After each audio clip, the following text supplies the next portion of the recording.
গণনা পুস্তক তার 25 অধ্যায়ের বাংলাতে বিস্তারিত আমরা ধ্যান করব। এই 25 অধ্যায়তে 18টি পদ লেখা হয়েছে। এই পদগুলির মধ্যে মোয়াবি মেয়েরা ইসরায়েলি পুরুষদেরকে ব্যভিচার করাবার জন্য ধোঁকা দিয়েছিল। শিপোরের পুত্র বালাক, যে মোয়াবের রাজা থেকে, হরের পুত্র বিলাপ থেকে, যে ভবিষ্যৎবক্তা ছিল, ইসরায়েলিদেরকে অভিশাপ দেওয়ার জন্য সে সদাপ্রভুর ইচ্ছা ছিল না বলে জেনে বিলাম বালাককে একটা সালাহ দিয়েছিল। এই সালাহ প্রকাশিত বাক্য 2 অধ্যায়ে তার 4th পদে লেখা হয়েছে। সেটা এটাই ছিল যে তারা অন্য দেবতাকে ধন্যবাদ করতে করতে ব্যভিচার করেছিল এবং তারা তাদেরকে নাশ করবে। এটাই সেই বিলাম বালাককে দেওয়া একটা সালাহ ছিল। সে বাইরের লোক কেউ তাকে বিনাশ করতে পারবে না। এক বিশ্বাসীর উপরে জগৎকে কি শয়তানকে অধিকার থাকে না। জগৎ হোক কি শয়তান হোক, এক বিশ্বাসীর উপরে নাশ করা যাবে না। তাকে কখনো খারাপভাবে পরিচালনা করতে পারবে না। তো বিনাশ কে করতে পারবে? ঈশ্বরের ক্রোধ, ঈশ্বরের কোপই তাদেরকে বিনাশ করতে পারবে। পরমেশ্বরের ক্রোধ বিশ্বাসীদের উপরে কিভাবে আসবে, কেন আসবে? যদি সে বিশ্বাসী পাপ করে তো ঈশ্বরের ক্রোধ তার উপরে অবশ্যই আসবে। নিযুক্ত করা সেই জনতা যে ইসরায়েলিদেরকে অভিশাপ দেওয়ার জন্য কি যে কেউ চুম্বন করে নাশ করার জন্য হোক, অধিকার নেই। কিন্তু তারা পরমেশ্বরের বিরুদ্ধে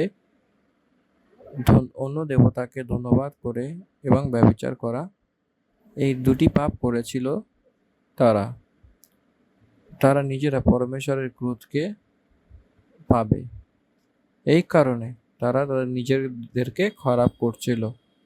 আজকে যতজন খ্রিস্টান রয়েছে, খ্রিস্ট বিশ্বাসী রয়েছে, তারা সবাই বৃদ্ধি না হওয়ার কারণ, আশীর্বাদ না পাওয়া সমান থাকার মতো তাদের স্বয়ং পাপ কারণ হয়েছে। তাদেরকে কোনো বাধা নেই। Straight open roads given to the believers. সাকসেসের রাহাতে পরমেশ্বর তাদেরকে নিযুক্ত করেছেন। তো কেন তারা পড়ে যাচ্ছেন, কেন তারা পড়ছেন বলে জিজ্ঞাসা করলে, তারা তাদের নিজের জীবনের উপর জয় না থাকার কারণ, সব বিষয়তে কম্প্রোমাইজ হওয়ার কারণ, পাপকে না ছাড়ার কারণ, তারা বৃদ্ধি পাচ্ছে না, তাদের বৃদ্ধি হচ্ছে না। It is true. এক বিশ্বাসীকে এক শত্রু তার নিজে পরমেশ্বরের বিরুদ্ধে তার নিজে তৈয়ার হওয়া, সেই তাকে নাশ করবার জন্য, এটাই বিলাম ভবিষ্যৎবক্তা বালাক রাজাকে দিয়েছিল, একটা উপদেশ ছিল। যদি সেই একটা ডিভাইন সিক্রেট বলা হয়, তো ঈশ্বর তার নিজেকে, তার প্রজাকে বিনাশ করবার জন্য যে 2টোই কথা রয়েছে, এক মূর্তি পূজা করা আর দ্বিতীয়ত ব্যভিচার করা।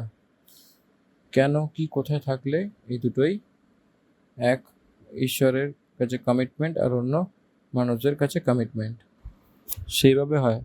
মূর্তি পূজা বিশ্বাসীদের বিষয়তে সদাপ্রভু তার যে কমিটমেন্ট, কভেনেন্ট, সেটা ব্রেকিং হয়ে যাচ্ছে। আর ব্যভিচার কুকর্ম করা, পরিবারের দ্বারা একটা কভেনেন্ট থাকা, সেটা ব্রেকিং। এটা আমাদেরকে বোঝা উচিত। তো আসুন 25 অধ্যায় 1ম পদ থেকে আমরা ধ্যান করি। ইসরায়েলি বীথিতে যাওয়া। শিটিম শহরের কাছে থাকবার সময় ইসরায়েলি মোয়াবিরা স্ত্রী লোকদের সঙ্গে ব্যভিচার শুরু করেছিল। দেখুন, মোয়াবি মহিলারা, ফার্ম স্ত্রী, ইসরায়েলিদেরকে মোয়াবি স্ত্রীরা ফার্নাসের রূপে দেখে।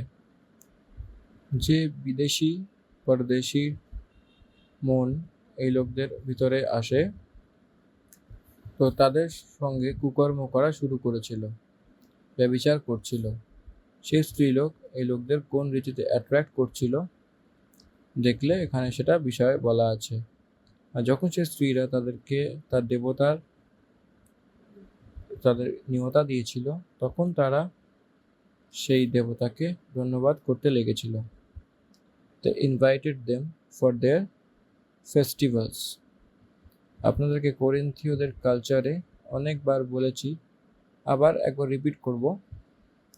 কোরিন্থীয়দের কালচার যদি দেখেন, সে আনইন্টারেস্টেড কালচার, সেখানে ব্যভিচারটা ভুল বলা হয় না, তার মন থেকে করা একটা প্রক্রিয়া।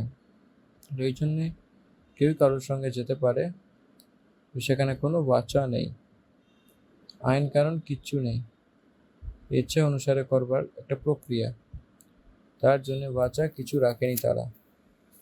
তো এই জন্যে ব্যভিচার অনেক বেড়ে গেছিল সেই সময়তে।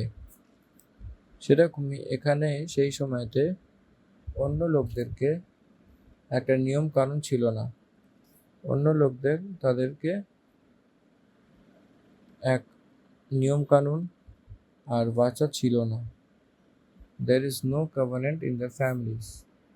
এই কারণে সেই স্ত্রী লোকেরা এই পুরুষ লোকদেরকে স্বাগত দিয়েছিল, স্বাগত করার মতোই এরা গিয়ে সেই দেবতাকে ধন্যবাদ করতে লেগেছিল।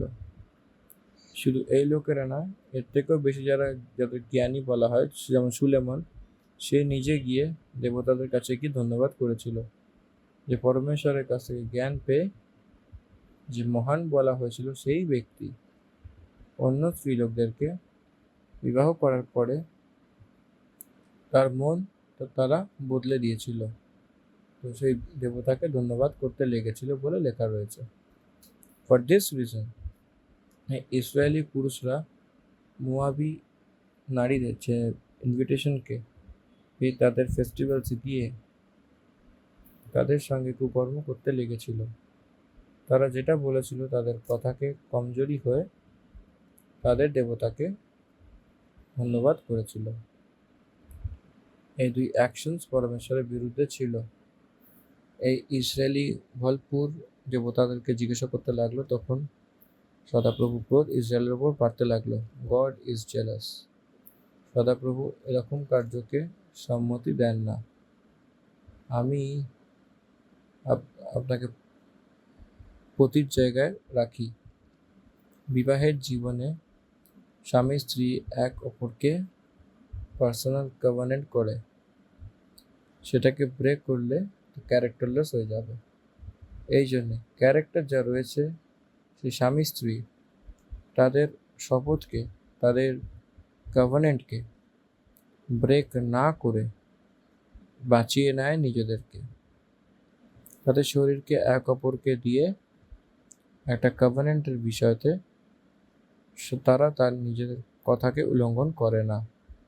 সাপোজ তারা নিজেদের কথাকে যদি উল্লঙ্ঘন করে, তো বুঝে নিই যে ব্রেক দ্য কভানেন্ট। তাদের মাঝে যে বাচা থাকে সেটা উল্লঙ্ঘন হয়ে যায়, তারা পার করে নেয় বলে অর্থ আসে।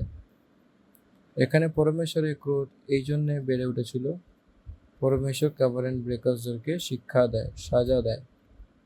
চতুর্থ পদ, আর সদাপ্রভু মুশিকে বললেন, তুমি সমস্ত ইসরায়েলের নেতাদের ধরে মেরে ফেলো এবং দিনের আলোতে আমার সামনে তাদের দেহগুলো ফেলে রাখো, কিন্তু ইসরায়েলের উপরে আমার থেকে আমার সেই ভীষণ ক্রোধ দূর হবে। কেন এই কথা এখানে বলেছেন?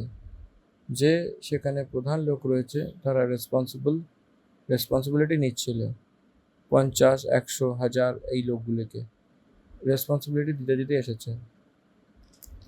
যারা পাপ করতে করতে মূর্তি পূজা করে এসেছে তাদের উপর থাকা প্রধান লোকেরা, কারণ প্রধান লোকেদের লাপারওয়াহির কারণে ইসরায়েলের পুরুষরা মূর্তি পূজাকে আর ব্যভিচারকে অ্যাকসেপ্ট করেছিল। এই জন্য who are responsible? The leaders are responsible, they take care. The caretakers are responsible to them. তাদের দেখভাল করাই একটা জিম্মেদারি। দেখুন, কারো স্কুলেতে আমরা বাচ্চাদেরকে যদি রাখি, তো তারা বাইরে চলে আসবে, তো সেখানকার যে অধিকারীরা রয়েছে তারাই সেটা রেসপন্সিবিলিটি নেবেন। তারা যা কিছু হবে, তো সেই স্কুলের যত অধিকারী লোকেরা রয়েছে, সেই ফ্যাকাল্টি যেই থাকে তাদেরই রেসপন্সিবিলিটি থাকে, বিকজ প্যারেন্টস বাচ্চাদেরকে সেই অধিকার লোকদেরকে সঁপে দেয়। রেসিডেন্সিয়াল প্রোগ্রামসে এটা আমরা জানি। তো এই কারণে who is responsible? Leaders are responsible for the followers sins and mistakes. তারা সাবধানিতে থাকবে। তো এটা কেন হবে? এটা কখনো হওয়ার ছিল না, এই জন্যে তাদেরকে ঝুলিয়ে দেওয়ার কথা বলেছে। যারা উত্তর দিচ্ছে তাদেরকে সাজা পাওয়া উচিত বলে এখানে এক্সপ্লেন করা হয়েছে। এই জন্যে মুশি 5 পদ থেকে যদি দেখি, তখন মুশি ইসরায়েলীয় বিচারকর্তাদের বললেন, তোমাদের অধীনে যে সব লোকেরা পিওরের বাল দেবতার পূজায় যোগ দিয়েছে তাদের প্রত্যেককেই তোমাদের মেরে ফেলতে হবে। এতে মুশি ও ইসরায়েলের সবাই যখন মিলন তাঁবুর দরজায় কাছে কান্নাকাটি করছিল, সেই সময় একজন ইসরায়েলি তাদের চোখের সামনে দিয়েই একজন মিডিয়ানি স্ত্রীলোককে তার পরিবারের লোকেদের মধ্যে নিয়ে গেল। পুরোহিত হারনের নাতি ইলিয়াসরের ছেলে পিনহস এই ব্যাপার দেখে দল ছেড়ে হাতে বর্শা নিয়ে এই ইসরায়েলীয় লোকটির পিছনে পিছনে তার তাঁবুর ভিতরে গিয়ে ঢুকলেন এবং বর্শাটা তিনি সেই ইসরায়েলীয় ও মিদিয়ানীয় স্ত্রীলোকটির পেটের ভিতরে দিয়ে ঢুকিয়ে দিলেন। এরপর ইসরায়েলিদের মধ্যে থেকে মরক দূর হলো, কিন্তু যারা ওই মরকে মারা গেল তাদের সংখ্যা ছিল 24,000। তখন সদাপ্রভু মুশিকে বললেন, এই সময় পরমেশ্বরের ক্রোধ মরির রূপে এসেছিল তাদের ওপর। 24,000 অফ ইসরায়েলাইটস মারা গেছিল। কতটা দুর্ভাগ্যের কথা ছিল এটা, অনেক দুঃখের পরিস্থিতি এটা। Dear brothers and sisters, sin no more. পরমেশ্বর বলছেন যে পাপ কখনো করবেন না। পাপের প্রতিফল আমরা সহ্য করতে পারবো না।